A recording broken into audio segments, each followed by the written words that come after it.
The Old Guard 2 is a long-awaited sequel to Netflix's original action movie, following a group of immortal mercenaries as they fight against a growing threat from within their own ranks.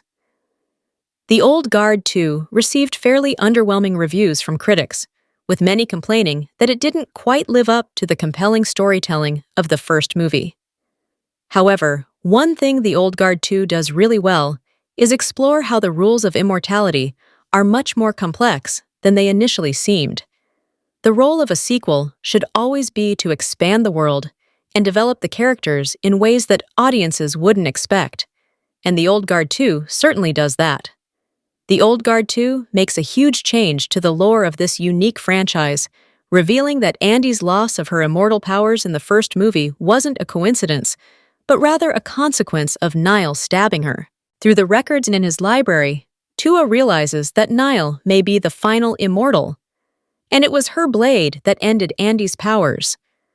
This twist to the Old Guard's immortality system has an enormous impact on the sequel's story, as much of the narrative focuses around Niall's status as the final immortal and Discord's quest to exploit the young hero to gain her own immortality back.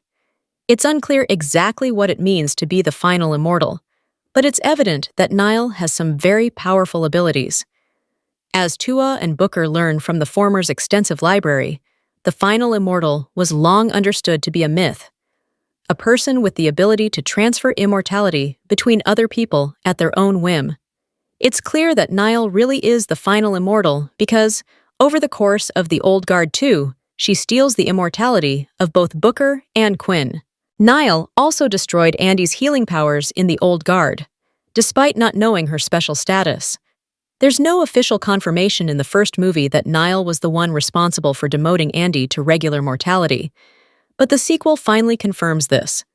However, it's not until Discord puts 2 and 2 together, using their shared birthmark, that the Immortals realize Niall is the stuff of legend. Through Tua's knowledge of the old legends, the group also learns that it's possible for a wounded immortal to transfer their immortality to somebody else, as long as it's done with their true consent. Tua and Booker initially keep this knowledge to themselves, knowing that it has immense consequences for Niall's safety.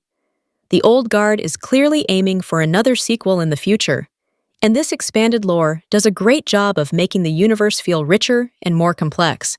The legends of the final immortal are explained very succinctly, even if most of the characters remain unaware of what they mean for the majority of the film.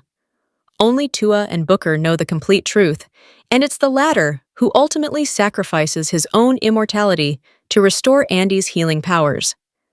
During a sparring session with Niall and Tua, Booker intentionally lets the young recruit wound him, thus getting rid of his immortality. He then manages to pass them on to Andy during their team-up at the nuclear facility.